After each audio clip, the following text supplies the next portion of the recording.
नमस्कार, मैं सभी दर्शकों का स्वागत करता हूँ श्रीनाथ जी एस्ट्रोलॉजी में। तो आज हम लोग बात करेंगे खर्चे के विषय के ऊपर में। हमारी जिंदगी के अंदर जो खर्चा होता है आखिर वो क्यों होता है। कभी कभी जो खर्चा होता है हमारी इनकम से ज्यादा हमारा खर्चा हो जाता है और वो हमें बहुत ही ज्यादा परेशानी के अंदर डाल देता है। तो इसके ऊपर आज हम लोग बात करने वाले हैं। आखिर ज्योतिष में ऐसे कौन कौन से कारण होते हैं जिनकी वजह से हमारा जो जिंदगी में खर्चा है वो बहुत ज्यादा हो जाता है, हम सेविंग्स बिल्कुल नहीं कर पाते, और क्या क्या उपाय करके हम अपने खर्चे को कम कर सकते हैं। तो चलिए वीडियो को अपने स्टार्ट करते हैं। और देखिए, अगर हम खर्चे की बात करें तो देखिए जो हमारी कुंडली होती है, कुंडली के अंदर जो हमारा 12th हाउस होता है वो हमारा कहीं ना कहीं खर्चे का भाव होता है। अब देखिए, अगर जो खर्चे का भाव है यानी कुंडली का जो 12th हाउस है, अगर उस 12th हाउस के अंदर में कोई बुरे प्लैनेट्स आके बैठ जाते हैं, यानी कि जो मेलेफिक प्लैनेट्स होते हैं, जिन प्लैनेट्स का जो रिजल्ट होता है वो उतना अच्छा नहीं होता है, तब हमारे खर्चे के चांसेस काफी ज्यादा बढ़ जाते हैं। तो कौन कौन से प्लैनेट है जो खर्चा बढ़ाते हैं? तो देखिए, सबसे पहले अगर राहु देव हमारे 12th हाउस में आके बैठ जाए, यानी कि कुंडली का जो 12th हाउस है उसमें अगर राहु देव आकर बैठ जाते हैं तो ये बहुत ही ज्यादा इंसान का खर्चा कराते हैं। और राहु देव जो होते हैं वो अनएक्सपेक्टेड चीजों के कारक होते हैं। तो जब राहु देव कुंडली के 12th हाउस में आते हैं तो इंसान को पता ही नहीं चलता कि उसका खर्चा हो रहा है, तो कब उसका खर्चा हो जाता है, क्योंकि अनएक्सपेक्टेड बहुत ज्यादा खर्चे इंसान के हो जाते हैं। किसी अनएक्सपेक्टेडली किसी इंसान की तबीयत खराब हो गई है, हॉस्पिटल में भर्ती कराना पड़ गया, 3-4 लाख का खर्चा वहां पे हो गया। इमरजेंसी में अगर कोई और सिचुएशन क्रिएट हो गई है, इमरजेंसी में किसी को पैसा देना पड़ जा रहा है, तो भी हमारा राहु देव इसमें बहुत ही ज्यादा अनएक्सपेक्टेड खर्चे हमें करा देते हैं। उसके बाद देखिए, यहाँ पे अगर मंगल देव आकर बैठ जाए, अगर मंगल देव भी 12th हाउस में आकर बैठ जाते हैं तो कहीं ना कहीं ये भी हमारे लिए खर्चे बहुत ज्यादा कराते हैं। अब मंगल देव अगर 12th हाउस में आकर बैठ जाते हैं तो फाइनेंशियली इंसान को काफी ज्यादा लॉस कराते हैं, इंसान को फाइनेंशियली काफी ज्यादा खर्चा मंगल देव भी कराते हैं। इसके बाद देखिए, अगर शुक्र देव 12th हाउस में आकर बैठ जाते हैं और अगर उस शुक्र देव के ऊपर कोई शुभ प्लेनेट का एक्सपेक्ट नहीं आ रहा है या शुभ प्लेनेट की दृष्टि नहीं आ रही है, तो शुक्रदेव लग्जरी के कारक होते हैं। तो अगर 12th हाउस में शुक्रदेव अगर आपके आकर बैठ जाते हैं तो जो ऐसा इंसान होता है वो बिना बेफालतू की चीजों में पैसा खर्च करता है। बेफालतू की चीजों में पैसा खर्च करने का मतलब है कि गाड़ी की रिक्वायरमेंट नहीं है, फिर भी 2 गाड़ियां हैं, फिर भी तीसरी गाड़ी ले ली है, हाथ में महंगी घड़ी पहन ली है, लाखों रुपए का खर्चा कर दिया है, रोलेक्स की घड़ी खरीद रहे हैं। इनकम कम है लेकिन जो मन है वो मानता नहीं है। वीनस ग्रह जब 12th हाउस में होते हैं तो मन करता है कि नई नई तरह के खर्चे में करूं, मैं नई गाड़ी ले लूं, नई प्रॉपर्टी में इन्वेस्ट कर दूं। तो बेफालतू में इंसान के खर्चे इससे भी बढ़ जाते हैं। अब देखिए, कभी कभी क्या कारण होता है कि हमारे खर्चे नॉर्मल होते हैं लेकिन इनकम कम होती है, इसलिए खर्चे हमें ज्यादा लगने लग जाते हैं। तो ये भी एक फैक्टर होता है कि इनकम उतनी नहीं है, खर्चे तो नॉर्मल है लेकिन इनकम कम है तो खर्चे हमें ज्यादा लग रहे हैं। तो ऐसा कब होता है? जब हमारे इनकम का जो घर होता है वो हमारा कमजोर होता है। अब अगर इनकम के घर में राहु देव आकर बैठ जाएंगे तो अनएक्सपेक्टेड आपकी इनकम हो जाएगी।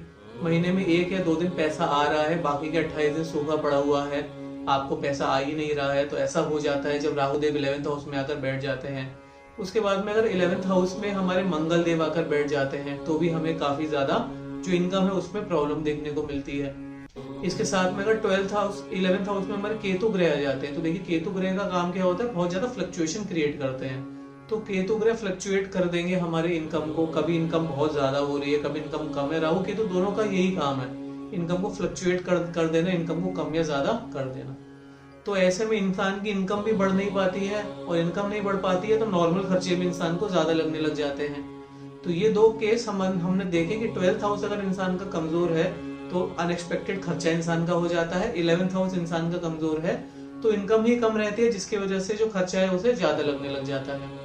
अभी देखिए, तीसरा केस क्या होता है कि हमारी इनकम भी ठीक है और खर्चा भी हमारा नॉर्मल है लेकिन हमारी सेविंग बिल्कुल नहीं हो पा रही है। अब सेविंग नहीं हो पा रही है तो ऑटोमेटिकली हमारा जो दिमाग है वो खर्चे की तरफ जा रहा है कि भाई खर्चे ज्यादा है इसलिए हमारी सेविंग नहीं हो पा रही है।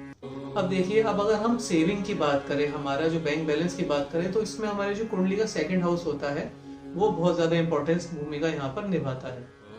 अब जो कुंडली का 2nd हाउस है हमारा, वहां पर अगर राहु देव का प्लेसमेंट हो जाता है तो ऐसे इंसान की सेविंग कभी जिंदगी में हो ही नहीं पाती है। ऐसा इंसान सेविंग के पीछे पागल हो जाता है कि भाई कैसे न कैसे पैसा कमाऊं, पैसा घर में आए, लेकिन सेविंग हमेशा फ्लक्चुएट होती रहती है। कभी बहुत ज्यादा पैसा सेव कर लेता है, कभी खर्चे अनकंट्रोल हो जाते हैं तो सेविंग बिल्कुल नहीं कर पाता। अब देखिए सेविंग के ग्रह में अगर हमारे सेकंड हाउस में शनिदेव आ जाते हैं, यानी कि जो शनिदेव अगर सेकंड हाउस में आ जाते हैं तो ऐसा इंसान छोटेपन से लेकर 35 से 36 साल की उम्र तक काफी ज्यादा पैसे का अभाव देखता है। जब 35 या 36 साल का होता है तब तक शनिदेव एक्चुअली इंसान को काफी ज्यादा मजबूत बनाना चाहते हैं। तो शनिदेव सेकंड हाउस में आ जाए या 12th हाउस में आ जाए, तो जब इंसान की शुरुआत की लाइफ होती है तो उसमें खर्चे बहुत ज्यादा कराते हैं और उसकी सेविंग बहुत ज्यादा कम हो जाती है, ताकि ऐसा इंसान जो होता है हमेशा से ही पैसे को काफी ज्यादा महत्व देता है, ताकि वो चाहता है कि उसने हमेशा पैसे की किल्लत देखी है। तो ऐसा इंसान हमेशा पैसा सोच समझ कर खर्च करता है और खर्चे को कंट्रोल करके चलता है। लेकिन 12th हाउस में शनिदेव भी खर्चे बढ़ाते हैं और सेकंड हाउस में होते हैं तो हमारे जो इनकम है उसे कम करते हैं। तो कहीं ना कहीं सेकंड हाउस, 11th हाउस, हमारा 12th हाउस सब इन्वॉल्व हो जाते हैं। हमारा जो खर्चा होता है मिला जुला कर ये जो खर्चा है तीनों हाउस से देखते हैं। अभी देखिए जो हमारी EMI होती है या हमारी कोई किस्त जा रही है तो वो भी हम कहाँ से देखते हैं, वो भी हम हमारे खर्चे के रूप में देखते हैं। अब जैसे हमने कोई लोन ले लिया है तो लोन हम कुंडली के 6th हाउस से देखते हैं। अब कुंडली का जो छठा हाउस है उसमें अगर राहु का प्लेसमेंट हो गया, केतु का प्लेसमेंट हो गया, मंगल का प्लेसमेंट हो गया, तो ये इंसान को लोन के अंदर फंसा देंगे, इंसान को कर्जे में फंसा देंगे, इंसान को जो हमारी किस्तें हैं उसके अंदर फंसा देंगे। अल्टीमेटली लोन में फंसा हुआ इंसान भी हमारा कर्जे से परेशान हो जाता है, खर्चे से परेशान हो जाता है। हमारा कहीं ना कहीं अगर कर्जा बढ़ जा रहा है, लोन बढ़ जा रहा है, किस्त बढ़ जा रही है, तो भी हमारे एक्सपेंसेस में रिजल्ट देखने को मिल जाता है। तो कहीं ना कहीं ये सारे फैक्टर इन्वॉल्व होते हैं हमारे खर्चे के लिए। भाई हमारा 12th हाउस, हमारा 11th हाउस, सेकंड हाउस और 6th हाउस, तो ये चारों हाउसेस में से अगर हमारे 1 या 2 हाउस पीड़ित अवस्था में है तो इंसान को खर्चे काफी ज्यादा देखने को मिलते हैं, या उसके खर्चे कम होंगे, उसकी इनकम ही नहीं होगी तो उसे खर्चे ऑटोमेटिकली ज्यादा लगने लग जाते हैं। अब देखिए हमारा जो लग्न होता है, यानी कि जो हमारा लग्न का लॉर्ड होता है, जैसे हमारी जो कुंडली है, कुंडली का 1st हाउस का जो लॉर्ड है, अगर वो 12th हाउस में जाकर बैठ जाता है तो ऐसे इंसान के खर्चे भी बहुत ही ज्यादा होते हैं और जिंदगी भर ऐसा इंसान यकीन मानिए खर्चे से परेशान रहता है। उसे समझ में ही नहीं आता कि पैसा आ रहा है लेकिन जा रहा है, क्योंकि उसका जो लग्न का लॉर्ड है वो 12th हाउस में जाकर बैठ जाता है। तो ये हमने देखिए काफी सारे फैक्टर की बात करी कि खर्चे होते हैं तो होते क्यों हैं और इसके पीछे के कारण क्या क्या होते हैं। अब देखिए अगर हम बात करें कि ये जो खर्चे हैं ये किस पीरियड में ज्यादा हो जाते हैं, तो देखिए अगर भाई 12th हाउस में राहु बैठा हुआ है आपके और राहु की महादशा आ गई, राहु की अंतरदशा आ गई, तो ऐसे पीरियड में आपके खर्चे बहुत ज्यादा बढ़ जाएंगे। अभी आपका मंगल है, मंगल 12th हाउस में बैठा हुआ है, मंगल की महादशा या मंगल की अंतरदशा आ गई तो ऐसे पीरियड में आपके खर्चे बहुत ज्यादा हो जाएंगे। अब आपका लग्न लॉर्ड है, आपका लग्न का स्वामी 12th हाउस में जाकर बैठ गया है, उस लग्न के स्वामी की दशा आ गई तब भी आपके खर्चे बहुत ज्यादा बढ़ जाएंगे। अब 11th घर है, वहां पे कोई पाप प्रभाव का आपका कोई ग्रह बैठा हुआ है, सपोज करिए 11th हाउस में केतु ग्रह बैठा हुआ है। अब ऐसे में केतु की दशा आ गई तो आपकी इनकम ही नहीं होगी, अब इनकम नहीं होगी तो आपको खर्चे ऑटोमेटिकली ज्यादा लगने लग जाएंगे। अब आपका जो 6th हाउस है वहां पे राहु केतु का प्लेसमेंट है, वहां पे मंगल का प्लेसमेंट है। अब राहु केतु या मंगल की किसी की दशा आ गई तो आपको जो आपका लोन है, आपको लोन से रिलेटेड प्रॉब्लम हो जाएगी, आपकी EMI बढ़ जाएगी तो आपके खर्चे काफी ज्यादा बढ़ जाएंगे। तो ओवरऑल आपको आपकी कुंडली के हिसाब से देखना पड़ेगा कि खर्चे ज्यादा हो रहे हैं तो क्यों हो रहे हैं। आपको किसी जो ट्रेंड एस्ट्रोलॉजर है या जो आपका प्रोफेशनल एस्ट्रोलॉजर है उससे कुंडली विश्लेषण भी करा सकते हैं, कुंडली एनालिसिस करा के भी पता कर सकते हैं कि जो खर्चे हो रहे हैं आखिरकार वो हो क्यों रहे हैं। इसको जानना बहुत ही ज्यादा जरूरी है। अब देखिए कुछ उपायों के ऊपर हम बात करते हैं। तो देखिए अब सबसे पहले देखिए ये समझते हैं कि जो हमारा 12th हाउस होता है इसके जो भाव कारक ग्रह होते हैं वो शनिदेव होते हैं हमारे। तो शनिदेव की शरण में जाने से हमारे खर्चे यकीनन कंट्रोल में आएंगे। हर शनिवार के दिन में आप शनिवार को मंदिर जाइए, शनिदेव के मंदिर जाकर शनि चालीसा का पाठ करिए, शनि भगवान को आप तेल का दिया जलाइए, आप वहां पर पीपल का पेड़ होगा उसमें आप तेल का दिया जलाइए, शनि भगवान को प्रसन्न करिए, तो इससे आपके खर्चे यकीनन आपको कम देखने को अवश्य मिलेंगे। अभी आप क्या और उपाय क्या कर सकते हैं, देखिए शनिवार के दिन में आप सुंदरकांड का पाठ करिए, आप बजरंग बाण का पाठ करिए, इससे आपके खर्चे काफी कंट्रोल में आएंगे। तो ये आपको काफी ज्यादा फायदा देखने को मिलेगा। अभी देखिए छठे घर की बात करते हैं जो कि हमारा ऋण का भाव होता है, हमारे कर्जे का भाव होता है। अब इसके जो भाव कारक ग्रह होते हैं वो मंगल देव होते हैं। तो कहीं ना कहीं मंगल देव की शरण में जाने से अगर लोन चल रहा है तो उसकी वजह से खर्चे कम हो जाएंगे, अगर आपका कोई किस्त चल रही है उसकी वजह से इंस्टॉलमेंट से खर्चे आपके कम हो जाएंगे। अब मंगल देव को कैसे प्रसन्न करना है, हनुमान जी की पूजा करिए, हर मंगलवार के दिन में किसी लाल चीज का आप दान करिए, आप रोज हनुमान चालीसा का पाठ करिए और हनुमान जी से प्रार्थना करिए कि मेरे जो खर्चे हैं हनुमान जी उसे आप कम कर दीजिए। तो ये दोनों जो उपाय हैं, अगर आप शनिवार के उपाय करते हैं और मंगलवार के उपाय करते हैं, 11 मंगलवार करिए या 11 शनिवार करिए, निश्चित तौर पर आपको आपके जो खर्चे हैं उसके अंदर कंट्रोल देखने को अवश्य मिलेगा। अगर आप चाहते हैं कि हम आपकी कुंडली का एनालिसिस करके पता कर सकें कि आपके खर्चे क्यों हो रहे हैं, तो कमेंट सेक्शन में आप हमें मैसेज कर सकते हैं या हमारे व्हाट्सएप नंबर पे हमसे कांटेक्ट कर सकते हैं। अब देखिए, धन कहीं ना कहीं मरकरी से भी आता है। जो हमारे बुध देव होते हैं वो भी कहीं ना कहीं धन के कारक होते हैं। तो बुध देव को मजबूत करेंगे तो उससे भी हमारी इनकम अच्छी होगी, क्योंकि जो बुध देव होते हैं बुद्धि के कारक होते हैं। तब हम डिसीजन अच्छे ले पाएंगे कि खर्चे को कंट्रोल करें तो कैसे कंट्रोल करें। तो ऐसे में क्या करना चाहिए, बुध देव के क्या उपाय हम कर सकते हैं।